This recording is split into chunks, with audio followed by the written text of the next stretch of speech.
बिस्मिल्लाहिर्रहमानिर्रहीम। अस्सलाम वालेकुम दोस्तों, सिंधी विलेज लाइफ की एक नई वीडियो के साथ मैं आपकी खिदमत में मोहम्मद अमीन हाजिर खिदमत हूँ।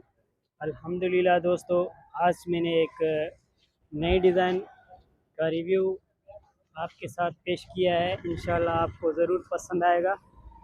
और ये एक नए तरीके से फूल बनाया मैंने, ये आप क्लोज से देखें इसको। और इसके साथ ये देखें, ये स्टार भी बना हुआ है, फूल भी बना हुआ है और डब्बियाँ भी बनी हुई हैं। ये अल्हम्दुलिल्लाह आगे यहाँ पे कंप्लीट होगा। यही डिज़ाइन दूसरी चारपाई पे भी कन्वर्ट कर रहे हैं और ये आप देख सकते हैं, ये मेरे शागिर्द बना रहे हैं। और अल्हम्दुलिल्लाह इंशाल्लाह इसका जो है कंप्लीट ट्यूटर भी शुरू करेंगे। ये क्लोज से आप देख लें,